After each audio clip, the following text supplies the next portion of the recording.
Apakah Anda benar-benar merasa bebas? Setiap pagi Anda terbangun, lalu tanpa banyak berpikir tangan langsung meraih ponsel, scrolling, mencari sesuatu yang baru. Apa saja, asal ada yang bisa mengalihkan perhatian. Setelah itu mungkin kopi, lalu video singkat yang memberi rasa senang sesaat, atau musik untuk mengusir rasa hampa. Dalam perjalanan menuju kantor atau kampus, alurnya berlanjut. Podcast, media sosial, notifikasi yang terus bermunculan, rangsangan demi rangsangan, hingga pada satu titik, ketika akhirnya Anda berada dalam keheningan, tanpa suara, tanpa layar, apa yang terjadi? Bukannya tenang, justru muncul rasa tidak nyaman. Ada kehampaan yang sulit dijelaskan, dan tanpa sadar, Anda kembali mencari pelarian. Distraksi berikutnya, kenikmatan instan berikutnya. Masalahnya bukan pada kenikmatan itu sendiri. Kenikmatan adalah bagian alami dari cara kerja manusia. Ia merupakan proses perkembangan alami yang mendorong kita untuk bertahan hidup, mencari yang bermanfaat, dan menghindari bahaya. Namun, persoalannya muncul ketika kenikmatan berhenti menjadi alat, lalu berubah menjadi tujuan. Ketika kebutuhan untuk terus merasa baik-baik saja menjebak kita dalam lingkaran tanpa akhir dari pemuasan instan. Hampir satu abad yang lalu,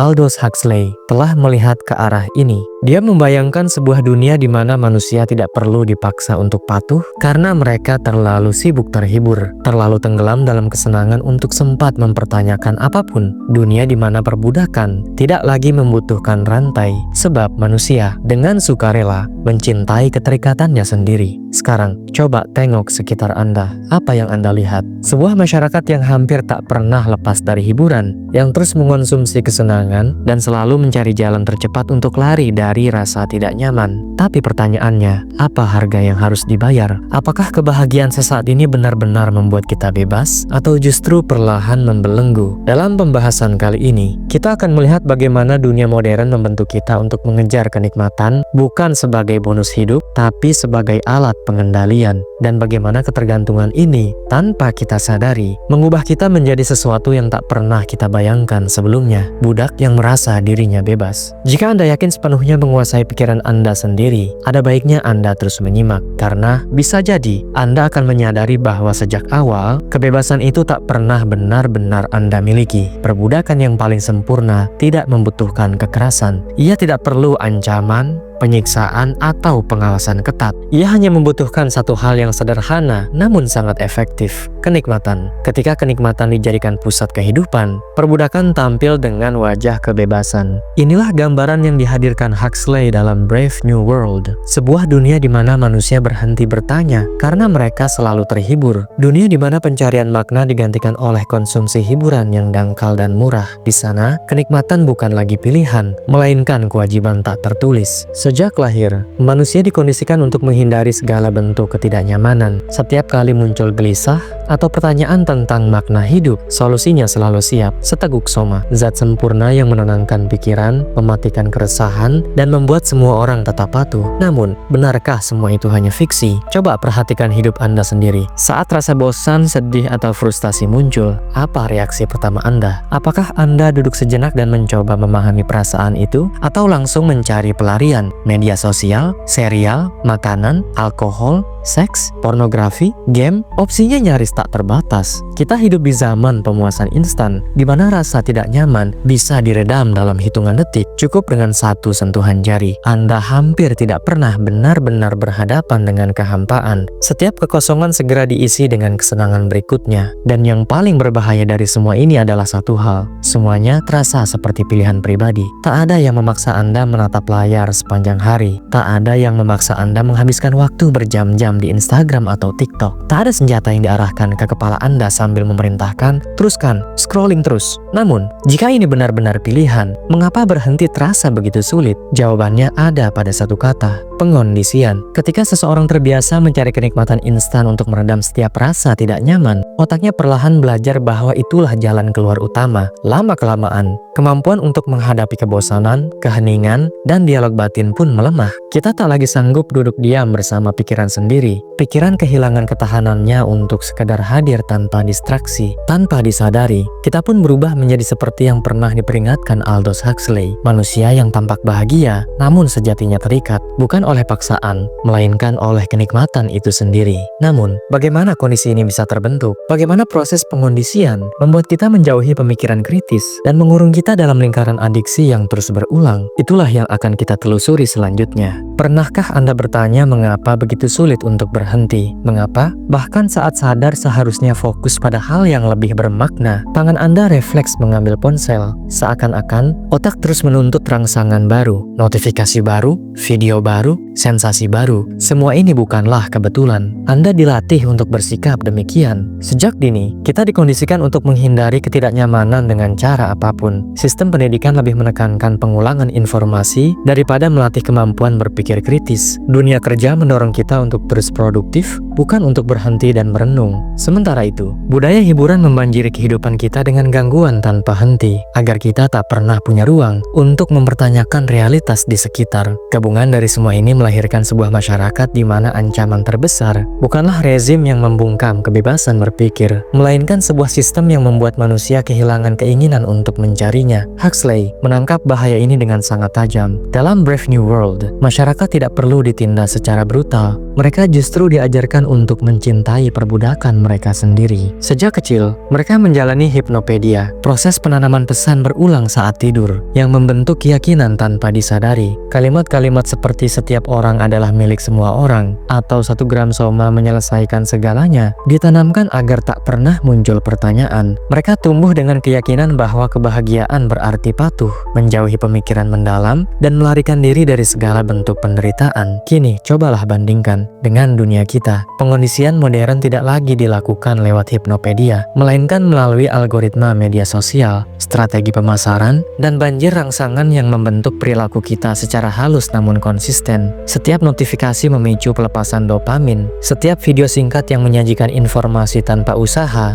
melatih kita untuk berhenti berpikir mandiri, dan setiap bentuk ganjaran atas kepatuhan, entah berupa like, validasi sosial, atau kenikmatan instan, menguatkan keyakinan bahwa inilah cara hidup yang benar. Akibatnya, lahirlah satu generasi manusia yang kehilangan kemampuan untuk berdiam dengan pikirannya sendiri, tidak tahan pada ketidaknyamanan, tidak terbiasa mempertanyakan sistem, bukan karena dilarang, melainkan karena kebiasaan berpikir kritis itu sendiri telah menghilang. Pada titik ini, kediktatoran pun menjadi tak lagi diperlukan, sebab manusia dengan sendirinya menolak gagasan apapun yang menuntut usaha mental. Namun, penghindaran terhadap pemikiran kritis ini menuntut harga yang mahal. Saat kita terus menjauh dari ketidaknyamanan, kita justru menjadi semakin rapuh, mudah diarahkan, mudah dimanipulasi, dan semakin pasif. Kenikmatan yang terus-menerus melemahkan daya tahan batin, sementara kebahagiaan buatan perlahan mengikis kemandirian manusia. Lalu bagaimana semua ini bisa terjadi? Bagaimana janji tentang dunia tanpa rasa sakit justru membawa manusia pada kepatuhan total? Inilah yang akan kita dalami pada bagian berikutnya. Bayangkan sebuah dunia tanpa penderitaan, dunia di mana setiap rasa sakit segera dihapus, tak ada kesedihan, frustasi, atau kecemasan. Sekilas, ini terdengar seperti surga. Namun, mari kita cermati lebih dalam. Apa yang terjadi pada seseorang yang tak pernah menghadapi kesulitan? Apa yang terjadi pada masyarakat yang diprogram untuk menghindari segala bentuk ketidaknyamanan? Jawabannya sederhana, mereka menjadi lemah. Dalam Brave New World, kebahagiaan dijamin melalui konsumsi soma tanpa henti, obat sempurna, tanpa efek samping, tanpa resiko, hanya kenikmatan instan. Namun di balik itu, kebahagiaan kehilangan maknanya. Tak ada lagi yang tahu bagaimana menghadapi rasa sakit, frustasi, bahkan kesadarannya sendiri. Setiap pikiran yang mengusik segera ditenggelamkan dalam dosis kenyamanan kimiawi. Hidup kemudian direduksi menjadi rangkaian kenikmatan dangkal yang tak pernah benar-benar usai. Seks, hiburan, konsumsi. Sementara apapun yang menyimpang dari pola ini dipandang sebagai ancaman. Sekarang, cobalah menoleh ke sekitar. Dunia modern memang tidak mengenal soma, tetapi ia memiliki penggantinya sendiri. Media sosial menyuntikkan validasi instan. Aplikasi kencan menghapus rasa takut akan penolakan. Algoritma bekerja di balik layar, menyajikan apa yang kita inginkan bahkan sebelum kita sempat menyadarinya. Semua dirancang untuk menyingkirkan ketidaknyamanan, menutup setiap celah kegelisahan, dan menghilangkan kebutuhan akan usaha. Namun, pelarian tanpa henti dari rasa sakit ini menuntut harga biaya yang mahal, dan yang dikorbankan adalah kekuatan psikologis kita sendiri. Kenyataan pahitnya adalah seperti ini. Rasa sakit memiliki fungsi, penderitaan membentuk daya tahan, frustasi memaksa kita belajar dan bertumbuh. Kesulitan adalah mekanisme yang mendorong evolusi manusia. Namun, ketika segalanya dilunakkan, ketika setiap tantangan dielakkan, kita justru tumbuh menjadi rapuh. Hari ini, sedikit saja ketidaknyamanan terasa tak tertahankan. Kegagalan kecil menjelma menjadi krisis identitas. Konflik sepele terasa seperti bencana besar. Apapun yang menuntut kesabaran, konsisten, dan usaha perlahan ditinggalkan. Karena kita telah dilatih untuk selalu mencari jalan paling mudah, kenikmatan tercepat, dan solusi instan. Dan di titik inilah kendali menjadi mudah. Masyarakat yang terdiri dari individu-individu kuat yang mampu menanggung ketidaknyamanan dan belajar darinya tidak akan pernah sepenuhnya jinak. Mereka tidak akan dengan mudah menerima sistem yang membatasi kebebasan berpikir dan bertindak. Sebaliknya, masyarakat yang anggotanya bergantung secara emosional, yang membutuhkan rangsangan terus-menerus agar tidak merasa kosong, yang lari dari penderitaan sekecil apapun itu, masyarakat semacam ini akan patuh. Mereka mudah diarahkan, mudah dimanipulasi. Mereka menjadi bentuk masyarakat yang paling ideal bagi mereka yang menginginkan kekuasaan tanpa perlu menggunakan kekerasan. Dan disinilah jebakan itu menutup. Apa yang tampak sebagai kebebasan, kemampuan untuk menghindari segala penderitaan, perlahan berubah menjadi penjara yang kita bangun sendiri. Namun, selalu ada jalan keluar. Untuk memutus siklus ini, kita perlu memahami perbedaan mendasar antara kenikmatan dan tujuan. Jika kenikmatan mampu memperbudak, maka tujuan justru memiliki kekuatan untuk membebaskan. Dan inilah pertanyaan yang perlu kita hadapi selanjutnya. Apa yang sebenarnya Anda cari dalam hidup? Kebahagiaan atau makna? Kenikmatan atau tujuan? Jawabannya mungkin terdengar jelas di permukaan. Namun pernahkah Anda benar-benar berhenti dan merenungkannya dengan jujur? Masyarakat modern melatih kita untuk percaya bahwa kebahagiaan adalah tujuan tertinggi. Namun, kebahagiaan seperti apa yang ditawarkannya? Deretan kenikmatan sesaat, like di media sosial, belanja impulsif, hubungan tanpa kedalaman makna, menonton serial tanpa henti, makanan ultra proses yang memberi lonjakan kesenangan, lalu menyisakan kehampaan. Semua itu memberi kepuasan sementara, namun tak pernah benar-benar bertahan. Dan disitulah inti persoalannya. Kenikmatan selalu bersifat sementara. Ia menuntut pengulangan terus-menerus. Jika tidak, rasa hampa akan mengisi kembali ruang batin. Sekarang, coba ingat kembali momen-momen paling bermakna dalam hidup Anda. Momen yang sungguh membentuk siapa diri Anda hari ini. Apakah itu momen kenikmatan instan? Atau justru saat-saat penuh tantangan, usaha, kegagalan, dan keberhasilan melewati rintangan? Viktor Frankl, seorang psikiater sekaligus penyintas Holocaust, menulis dalam Man's Search for Meaning bahwa manusia tidak dapat bertahan hidup tanpa tujuan. Ia mengamati bahwa bahkan dalam kondisi paling brutal sekalipun, mereka yang menemukan makna yang lebih besar dalam hidupnya adalah mereka yang mampu bertahan dan tetap menjaga kewarasannya. Dan disinilah letak paradoksnya. Pengejaran kenikmatan yang tiada henti justru membuat kita kian lemah, sementara pencarian tujuan hidup menempa kita menjadi lebih kuat. Kenikmatan hadir dengan mudah, cepat, instan, dan cenderung menimbulkan ketergantungan. Sebaliknya, tujuan menuntut usaha, disiplin, dan daya tahan. Namun, ada perbedaan mendasar di antara keduanya. Kenikmatan menghilang begitu efeknya memudar, sedangkan tujuan meninggalkan sesuatu yang menetap di dalam diri. Ia membangun fondasi batin, ia memberi alasan untuk terus melangkah, bahkan ketika keadaan tidak nyaman. Masalahnya, masyarakat modern tidak mendorong Anda untuk menemukan tujuan. Tujuan membutuhkan waktu untuk tumbuh. Ia menuntut perenungan, kerja yang konsisten, dan yang paling sulit, kesanggupan untuk bertahan dalam penderitaan. Semua ini bertolak belakang dengan logika konsumsi instan yang mendominasi kehidupan kita. Seseorang yang hidup dengan tujuan tidak membutuhkan distraksi tanpa henti. Ia tidak merasa perlu mengisi setiap detik hidupnya dengan hiburan yang dangkal. Ia tidak mudah tergoda oleh janji-janji palsu tentang kebahagiaan cepat saji. Dan inilah alasan mengapa kita terus-menerus dibanjiri rangsangan yang menjauhkan kita dari pencarian itu. Karena individu yang memiliki tujuan adalah individu yang berbahaya bagi sistem yang hidup dari ketergantungan emosional kita. Maka, jika Anda merasa ada kehampaan dalam hidup Anda, bisa jadi jawabannya bukan menambah kenikmatan, melainkan justru menguranginya. Mungkin jalannya bukan mencari distraksi baru, tapi menyingkirkan distraksi yang berlebihan. Pertanyaan yang patut Anda ajukan pada diri sendiri adalah, apa yang sungguh menggerakkan Anda? Apa yang membuat Anda bangun dari tempat tidur setiap pagi? Apakah hidup Anda Anda hanya diisi oleh kenikmatan sekali pakai, atau Anda sedang membangun sesuatu yang benar-benar bermakna? Lalu, bagaimana cara keluar dari jebakan ini? Bagaimana memutus siklus itu dan merebut kembali kendali atas pikiran Anda sendiri? Inilah yang akan kita bahas selanjutnya. Setelah memahami bagaimana pengejaran kenikmatan tanpa henti dapat menjerat Anda, kini muncul pertanyaan terpenting. Bagaimana cara membebaskan diri? Bagaimana mengambil kembali kendali atas pikiran Anda di dunia yang dirancang untuk terus membuat Anda terdistraksi dan bergantung secara emosional? Hal pertama yang harus disadari adalah bahwa ini bukan pertarungan yang mudah. Sistem ini memang dirancang agar Anda kalah. Ia mengharapkan Anda terus mengejar kesenangan cepat, terus menyumbangkan perhatian Anda pada algoritma, dan terus mengonsumsi tanpa jeda. Namun, jalan keluar itu ada. Semuanya bermula dari kesadaran bahwa ada permainan yang sedang dijalankan atas diri Anda. Langkah pertama untuk memutus siklus ini adalah melakukan pengurangan kenikmatan secara sadar. Ini bukan berarti Anda harus menolak semua bentuk kesenangan atau hidup secara ekstrim, melainkan belajar mengatur dengan sengaja paparan Anda terhadap rangsangan yang bersifat adiktif.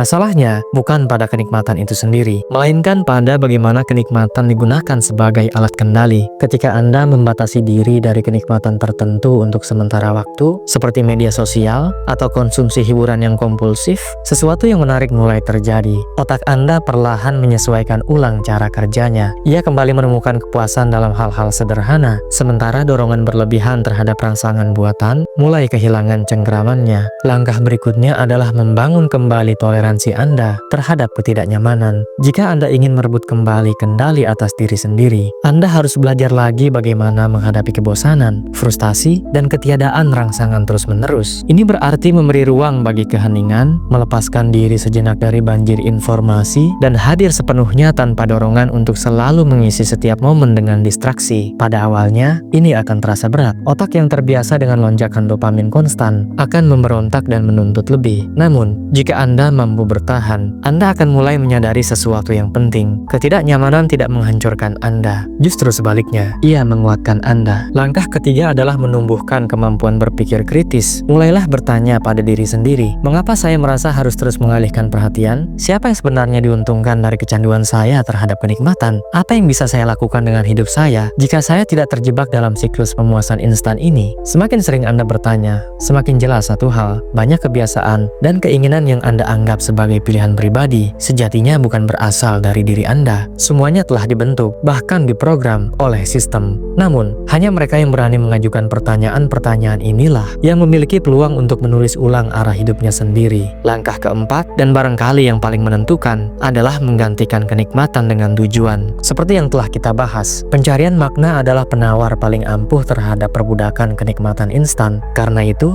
tanyakan pada diri Anda dengan jujur, apa yang benar-benar penting bagi saya? Apa yang ingin saya bangun dalam hidup ini? Bagaimana saya bisa membuat hidup saya memiliki arti? Ini bukan pertanyaan yang mudah, namun justru karena itulah, hanya pertanyaan-pertanyaan inilah yang sungguh layak diajukan. Masalahnya, meskipun Anda mulai melepaskan diri dari siklus ini, masyarakat di sekitar Anda masih terbenam di dalamnya. Dan ketika Anda memilih untuk berubah, sesuatu yang tak terhindarkan akan terjadi. Orang-orang mulai memandang Anda dengan cara yang berbeda. Sebagian akan mengagumi Anda, sebagian lainnya akan menolak Anda. Karena ketika Anda membebaskan diri, Anda sekaligus menjadi cermin yang memantulkan sisi diri mereka yang tidak ingin mereka hadapi. Inilah yang akan kita bahas pada bagian terakhir. Jika Anda telah sampai sejauh ini, itu berarti sesuatu di dalam diri Anda sudah mulai terbangun. Anda mulai menyadari bahwa pengejaran kenikmatan tanpa henti bukanlah kebebasan, melainkan sebuah pola pengondisian yang menahan Anda di tempat. Anda memahami bahwa masyarakat modern tidak perlu membelenggu Anda secara fisik untuk mengendalikan Anda. Cukup dengan membuat Anda takut pada ketidaknyamanan dan selalu berusaha melarikan diri darinya. Namun sekarang, setelah Anda melihat jebakan ini dengan jelas, pertanyaan terpenting pun muncul. Apa yang akan Anda lakukan dengan kesadaran ini? Faktanya, keluar dari sistem ini menuntut lebih dari sekedar niat baik. Ia berarti berenang melawan arus, menolak jalan termudah, dan menerima kenyataan bahwa kebebasan sejati seringkali datang bersama rasa sepi dan perlawanan. Karena saat Anda berhenti mengalihkan perhatian, Anda mulai benar-benar melihat. Dan ketika Anda mulai melihat, Anda akan menyadari bahwa banyak orang di sekitar Anda masih tertidur. Sebagian akan mengagumi perubahan Anda, sebagian lainnya